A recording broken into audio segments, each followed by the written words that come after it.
সম্মানিত প্রিয় উপস্থিতিবৃন্দ, বাংলাদেশের সমতল ভূমিতে এবং পাহাড়ি অঞ্চলে বসবাসকারী ক্ষুদ্র জাতিগোষ্ঠী কিংবা ক্ষুদ্র নৃগোষ্ঠী সংখ্যা সব মিলিয়ে খুব সম্ভবত অর্ধশত। এর মধ্যে দেশের সমতল অঞ্চলের 6টি বিভাগের খুব সম্ভবত 42টি জেলায় প্রধানত 37টি ক্ষুদ্র জনগোষ্ঠীর বসবাস। এছাড়াও পাহাড়ি অঞ্চলে আরও বেশ কয়েকটি ক্ষুদ্র জনগোষ্ঠীর বসবাস রয়েছে। এভাবেই বহু জাতি এবং বহু ভাষা এবং বহু সংস্কৃতির মানুষের দেশ আমাদের এই প্রিয় মাতৃভূমি বাংলাদেশ। ক্ষুদ্র জনগোষ্ঠীর উপস্থিতি, প্রতিনিধিবৃন্দ স্বাধীনতা উত্তর বাংলাদেশে সবাইকে বাঙালি বানাতে গিয়ে ক্ষুদ্র জনগোষ্ঠীর মনে একটি অবিশ্বাসের বীজ বা অশান্তির বীজ বপন করা হয়েছিল। কিন্তু পরবর্তীতে আমরা দেখেছি স্বাধীনতার ঘোষক শহীদ রাষ্ট্রপতি জিয়াউর রহমান বাংলাদেশি জাতীয়তাবাদ প্রতিষ্ঠার মাধ্যমে ক্ষুদ্র জনগোষ্ঠীর মন থেকে সেই অবিশ্বাস বা কষ্টটি দূর করতে সক্ষম হয়েছিলেন।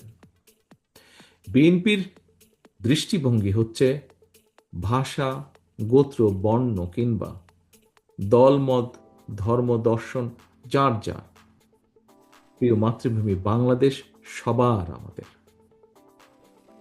ধর্ম, বর্ণ, গোত্র কিংবা ভাষা যার যাই হোক, পাহাড়ে কিংবা সমতলে বসবাস যার যেখানেই হোক না কেন, যারা এই বাংলাদেশ নামক ভূখণ্ডের বৈধ নাগরিক, আমাদের প্রত্যেকের প্রথম এবং প্রধান পরিচয় আমরা বাংলাদেশী।